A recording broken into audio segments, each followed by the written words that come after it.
If you have ever lived in a Nigerian public compound before, you will understand that sometimes the real battle is not paying rent or sharing one bathroom with 12 people. It is protecting your property from neighbors who believe that borrowing without telling you is a normal way of life. That was the exact wahala Uyayi was facing in her own overcrowded compound in Uyo. Uyayi was a young seamstress in her mid-20s. She was so hardworking that she could sew a full Ankara gown in one night and still find time to laugh with her customers in the morning. Her room was small and the space was just enough for her wooden bed, her sewing machine, a big plastic drum of water, and a roll of neatly folded fabrics she guarded like treasure. She worked from home most of the time, which meant that she saw a lot of compound drama, live and direct, from Mama Ife's endless quarrels with her husband to the caretaker's daily habits of drinking brukutu from morning till night and still swearing that she was just tired and not drunk. Now, if there was one thing Uyayi loved, it was her clothes. She might not have plenty money, but every wrapper, every blouse and every gown she owned was made with care and stitched to fit her figure perfectly. She made them herself, washed them until they were clean enough to blind your eyes in the sun, and then hung them on the compound line that stretched between the guava tree and the bathroom wall. At first, everything was fine until one Tuesday afternoon, after coming back from delivering a gown to a customer. She noticed that her favorite pink gown was missing. She looked around thinking maybe it fell, but it was nowhere to be found. She frowned, but she told herself that maybe she was just imagining things. 2 weeks later, another blouse disappeared. This time she was very sure. She remembered clearly how she hung it in the middle of the line so that the sun could reach it properly. The blouse was not old. In fact, it was one of her best, deep blue with gold embroidery. She searched the whole compound like a mad woman, even checking the bushes near the back fence, but it had vanished like smoke. She asked the caretaker if anyone had seen it, but the man just scratched his head and said, this compound gets many people. Anything fit happen, no vex. By the third disappearance, which was a full gown she had only worn to church once, Uyayi knew this was not carelessness. Somebody was deliberately targeting her wardrobe and she had no idea why. It wasn't as if she was the richest tenant or the most stylish. Well, maybe that was the problem. Some people in the compound just couldn't stand to see another person shining when they themselves were living in faded skirts from 2015. So she began to suspect everyone. The young lady in room 6 who always greeted her with an oversweet smile. The woman who liked to sit outside pretending to pluck ugu leaves while her eyes followed every movement like CCTV. Even the quiet student who claimed she was too busy with school to mind anyone's business. Uyayi's suspicion grew so much that she started waking up at odd hours just to peep through her window to see if anybody was touching the line. Well, the whole thing would have been easier if she could just stop drying her clothes outside, but her tiny room was too cramped to hang anything indoors. Besides, wet clothes needed the open sun or else they would smell like dead rats, and in that compound, any small smell was enough to make people start gossiping that you had spiritual problems. The more Uyayi thought about it, the more she became angry. She worked too hard to be moving naked because some shameless person had decided that her clothes were a free boutique. One evening, as she sat on her bed folding the few clothes she had left, she muttered under her breath, "Whoever you are, you will soon collect from me. I will deal with you." And from the day Uyayi swore she would catch the thief, the compound entered a new season of drama. Every tenant was already a suspect in her eyes, and the smallest movement near the clothesline made her ears stand up like a dog's. She started with the easiest method. She would sit by her window in the evening pretending to be mending a torn wrapper while secretly keeping one eye on the line. But the thief was smart because Nothing ever disappeared on the days she watched. It was as if the person knew she was on guard. The first person she truly suspected was Blessing, the extra nice tenant in room 6. Blessing was the type of girl who would greet you 5 times a day and still find a reason to come to your room just to check on you. She also had a habit of suddenly wearing new clothes that nobody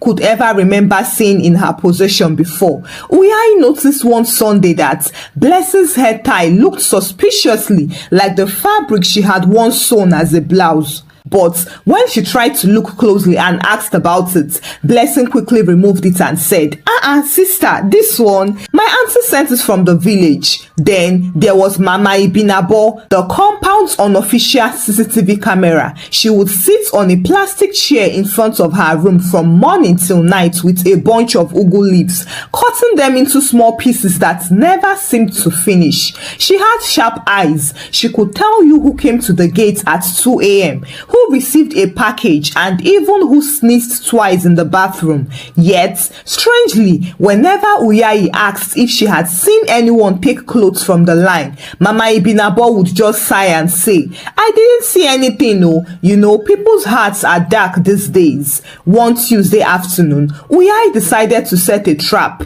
She washed an old skirt she no longer liked, but while it was still damp, she hid behind a big guava tree pretending to pluck leaves. The plan was simple. She would wait for the thief to think no one was watching. Then she would catch them red-handed. She stayed there for over an hour, sweating, fighting mosquitoes, and shifting from one leg to another. Finally, she heard footsteps. Her heart started beating fast, but when she peeped, it was only the landlord's youngest child, a small boy of 6 years old, who came to chase a chicken away from the gutter. Another day, she decided to involve her friend Ego from room 2. Ego was always ready for drama, so the two of them agreed that they would take turns watching the line.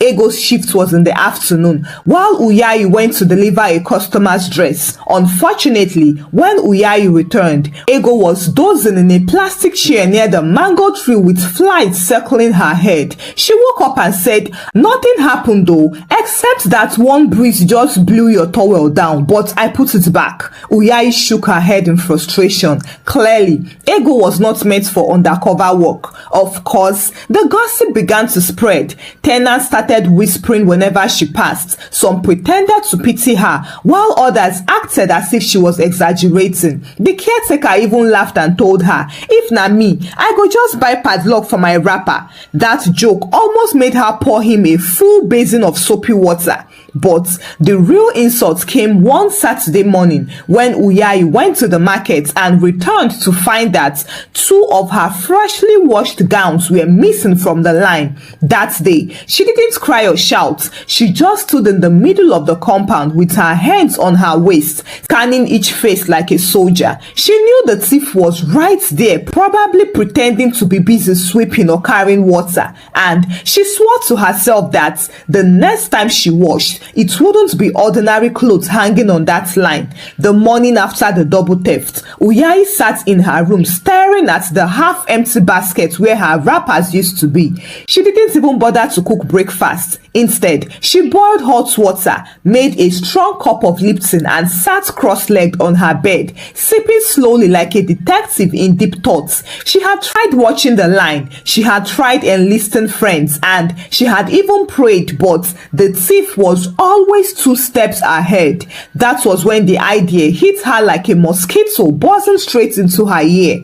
If the person wants to be stealing wrapper, let them come and carry the kind of wrapper that will steal their destiny. The plan sounded wicked in her head, but the more she thought about it, the more she felt it was fair. She wouldn't harm anybody physically, God forbid, but she would make sure that the thief regretted touching her things ever again. She would just pretend to go spiritual and do a few rituals that involved blood. Still, she knew she had to make it believable. If she just poured ordinary palm oil on a wrapper, the thief might think she was just careless and still carry it. No, this one had to look and smell like something dangerous, like something from the hands of a woman who knew her way around the shrine, even though Uyai had never entered a shrine in her life before. First, she needed palm oil. That one was easy. There was always some in the kitchen. The tricky part was the animal blood she wanted to use. She couldn't exactly walk into the compound and start shouting, "Who gets goats where I fit kill small?" People would suspect her. So she decided to go to the slaughter section of my 3 market the next day. She simply dressed in an old skirt and faded t-shirt so that nobody would pay her much attention. When she reached the meat sellers, she walked straight to a man she knew, Uncle Dan, the one who always sold meat to her. She leaned close and whispered, "Abeg, I need small goat's blood for cooking." She made sure to say it in the most casual tone she could manage. Uncle Dan looked at her strangely but shrugged and poured some into a used water bottle for her. "Make you use them today before it spoil." She smiled sweetly, thanked him, paid him 200 naira and tucked the bottle deep into her bag as if it was contraband. Back home, she waited until the compound was quiet when most people had gone to church evening service. Then she locked her door, kept an old bucket on the floor and began preparing the weapon. She chose one of her oldest wrappers which still looked attractive. Perfect bait. She dipped the bottom part in palm oil first, letting the red oil to soak into it until it looked as if it had been through war. Then she added streaks of goat's blood in random patterns, using a small broomstick to smear it in jagged lines until it almost looked like someone had dragged the cloth through a forest of sacrifices. When she held it up, even she felt small goosebumps. The smell was powerful. Palm oil and raw blood together created a sharp metallic aroma that could make a stubborn stomach twist. She knew for sure that if the thief mistakenly touched this thing, they wouldn't even be able to hide their reaction, thereby accidentally exposing themselves. But she wasn't done. For full effect, she decided to add a sprinkle of ashes from the coal pot so that it would have that dusty spiritual look. She even muttered a few made-up words under her breath while doing it, just in case anybody was eavesdropping. By the time she finished, the wrapper looked like something pulled out from under a village shrine. She smiled, admired her handwork, and carried it outside to the line. She walked slowly, letting the neighbors see her, and she pegged it in the most visible spots, right at the front where everyone passed. That night, she slept well for the first time in weeks, not because she was sure she would catch the thief immediately, but because she knew the day the person tried to carry this wrapper would be a day the whole of that compound would not forget. The next morning came and it was bright and lively. Children ran up and down the corridor. Women were making noise with pots in the shared kitchen, and someone at the far end was blasting a loud Fuji song on their small speaker. But Uyai wasn't paying attention to any of it. She was sitting inside her room with one eye on her small mirror as she pretended to do her makeup, and the other eye peeking through the curtain slits at the clothesline outside. The juju wrapper was still there, flapping gently in the morning breeze. People looked at it, but no one touched it. Even Mama Esther from room 4, who was famous for inspecting everyone's laundry to check the material, passed by and kept her hands to herself. That alone was a miracle. By mid-morning, the compound was quiet again. Most of the men had gone to work and the women were inside their rooms. That was when Uyai saw her, the neighbor she had never really suspected. Her name was Becky, a slim and sharp-eyed girl in her late 20s who always had the latest clothes but never seemed to have money to buy them. Becky stepped out of her room carrying a basin for fetching water, but Uyayi noticed her eyes flick towards the line as she walked. Uyayi's heart began to race, but she didn't move. She needed this to happen naturally. If she scared Becky away now, the mystery would continue. As she watched, Becky casually strolled to the tap area, pretending to rinse her basin. Then, on her way back, she slowed down near the line. She glanced left and right, making sure no one was watching. But she didn't know that Uyayi was there behind the curtain, holding her breath like a sniper. In one swift motion, Becky yanked the juju wrapper off the line, folded it roughly, and shoved it into her basin under a small towel. The entire move took less than 5 seconds, but to Uyayi, it played out in slow motion. Her jaw almost dropped. "So it's you, Becky." But Uyayi still didn't shout. She knew this was just the beginning. The real show would start when Becky got to her room and tried to handle the thing properly. 1 hour passed. Uyayi stayed inside pretending to cook, but her ears were alert for any strange sound.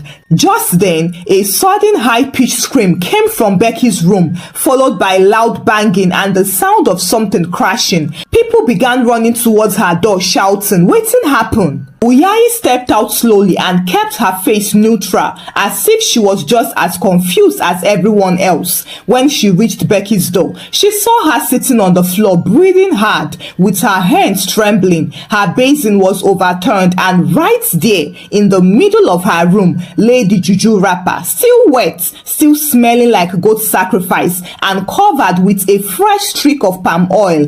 Becky's voice shook as she stammered, It followed me. My hand is hot. My chest is hot." She kept shaking her fingers as if they were burning, even though there was nothing on them. The older women in the compound gasped and began crossing themselves, muttering prayers. Mama Esther shouted, "I said it before now. Some people wash their clothes with spirits inside. Have you seen it now?" "But Becky, this looks like Uyayi's wrapper. How did the wrapper end up in your room?" Becky paused for a second and then she continued crying. Uyayi stood at the back of the crowd, biting her lips so she wouldn't laugh. She knew it wasn't real juju, just clever acting on her part when she prepared the wrapper. But the fear in Becky's eyes was real, and that was more than enough for her. Before the end of that day, the whole compound and even people from the next street already knew what had happened to Becky. The next morning, the corridor was filled with small clusters of neighbors fetching water,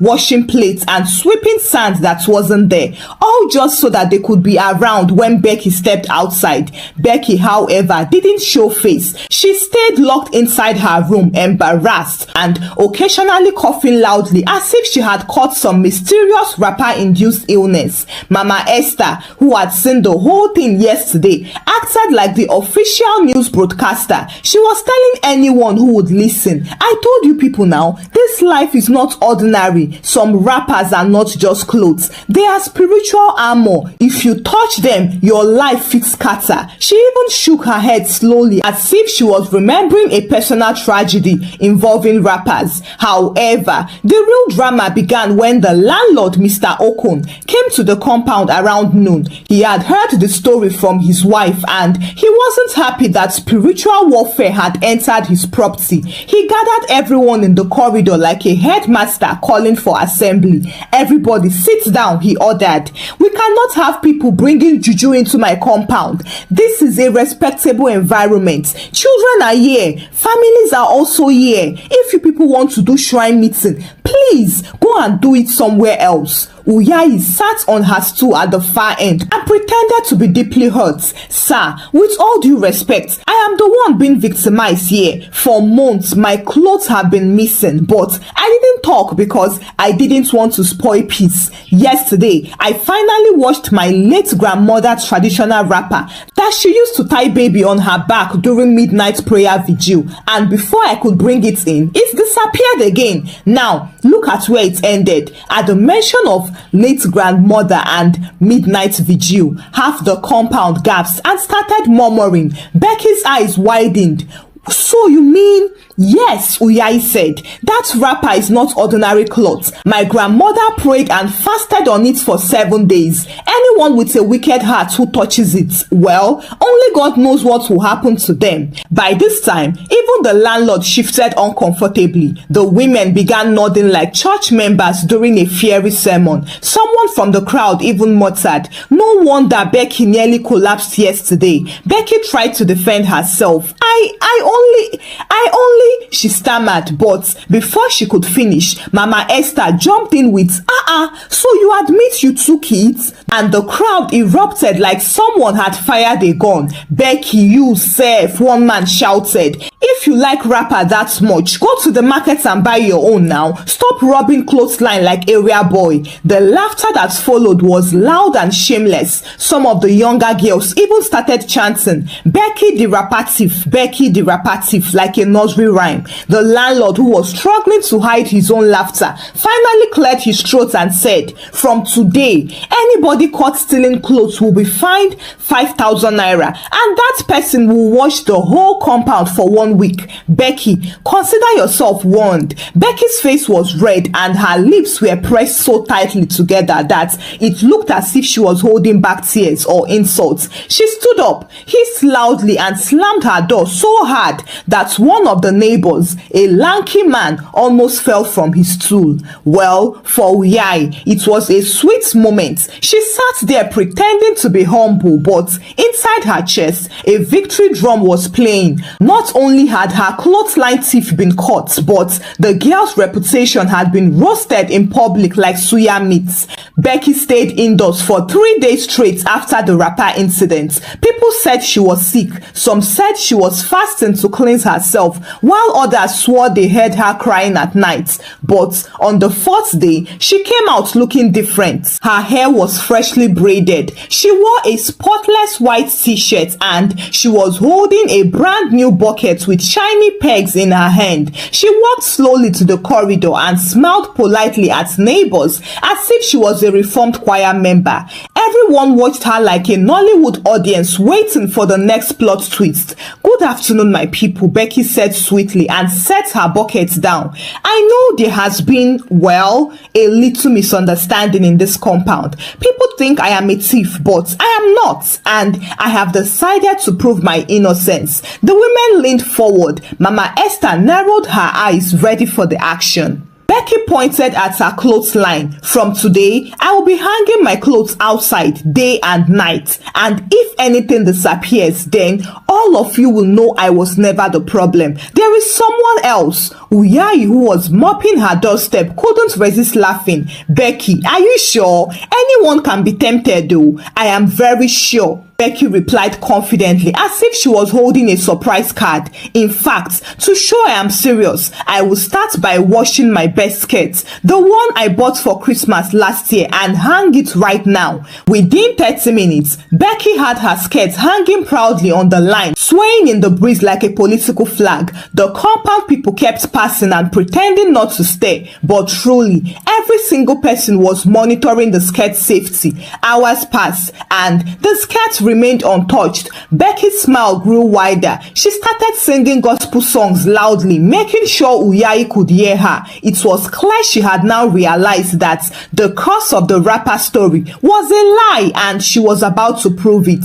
But just before 9 p.m., as people were closing down for the night, a sudden heavy wind blew through the compound. It was the kind of wind that sent nylon bags flying and slammed doors without knocking. In the confusion, Becky's skirt flew right off the line. Now, here is where the twist came in. The skirt didn't just follow, it landed directly on Uyai's freshly washed white bedsheet, and Becky, who had been drinking malt and eating suya earlier, ran out without rinsing her hands. She grabbed the skirt and in the process smeared oil all over Uyai's sheets. The moment Uyai saw the oil stain, her eyes widened. "So, it is not enough you were stealing my clothes before before. Now you want to destroy my property, she shouted. The compound exploded into noise again. Some people defended Becky, saying it was an accident, while others said it was the spirit of rapper revenge at work. But the loudest moment came when Becky, in trying to explain herself, shouted, "I don't care about Uyai's shit.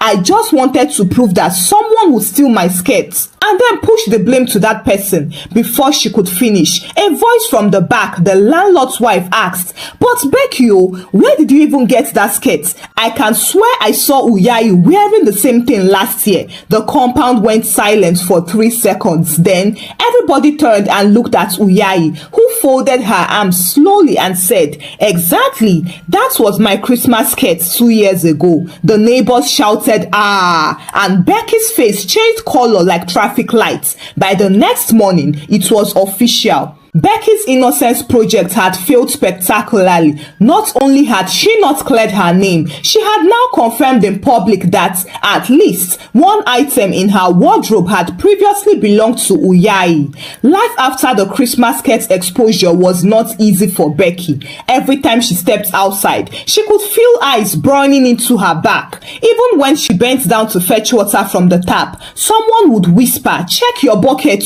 before she carries it," and the laughter would follow her like a background music. Still, Becky tried to act unfazed. She started locking herself indoors more often, cooking at odd hours, and doing her laundry at midnight to avoid stares. But Kama, that patient landlord of life, had already signed her tenancy agreement. It all began on a Saturday morning. The landlord's wife called everyone to the compound square and announced, "My people, my younger sister from the village is coming to stay here for 6 months. Please treat her well." Now, this younger sister turned out to be a no-nonsense woman named Mama Peace. She was a widow in her late 40s with a megaphone-like voice and eyes that scanned people's souls. The first day she came, she stood at the center of the corridor, looked at all the tenants as if she came for environmental inspection, and marched on inside. For the first few weeks, nothing strange happened. Then, one bright afternoon, Mama Peace decided to sun-dry her most prized wrapper, a bright red George lace her late husband had bought her before he died. She hung it neatly, looked around, and announced loudly, "This clothes is worth more than some people's entire wardrobe. Let me see the hand that will touch it." Becky, who was sweeping her corner, hissed loudly. But that night, when everyone had gone inside, a small voice in her chest whispered, "This wrapper will fit you more than that old woman now." Maybe it was pride, maybe it was stubbornness, or maybe it was leftover arrogance from her stealing days. I don't know. But Becky foolishly reached for the wrapper, and the moment she touched it, a loud piercing scream tore the compound into two. Mama Peace came flying out as if she had been waiting in ambush, holding a giant torchlight in one hand and a koboko whip in the other. Before Becky could explain, Mama Peace shouted and whipped her one heavy lash. "Thief! So it is you!" The noise woke the whole compound. Neighbors rushed out. Uyai too came, and when she saw the scene, she leaned on the wall with a satisfied grin. "I said it, a thief doesn't change. It's just the right opportunity that hasn't come." However, the real embarrassment came when Mama Peace, in the heat of shouting, revealed that she had deliberately baited the thief with that expensive wrapper because she had heard stories about Becky before she even moved in. Apparently, Becky's reputation as clothesline general overseer had traveled far and wide. The landlord, who was tired of the drama, didn't even wait for the end of the month. The very next morning, he told Becky, "Pack your things, we need peace in this compound." And just like that, Becky was gone. But her exit didn't end the laughter. For weeks after, whenever the wind blew someone's clothes off the line, neighbors would jokingly shout, "Becky, oh, come carry your property," even though she was nowhere around. As for Uyai, she now hung her clothes in the open without fear. She would even leave her best wrappers overnight, and every time she saw them still there in the morning, she would smile and say, "God of public compound, you do this one well." Thank you for watching the story. Kindly share your thoughts about the story with me in the comment section. Share the story out with your loved ones and give the story a thumbs up. Subscribe to this channel if you've not done so by now. Until I bring another story your way. Bye!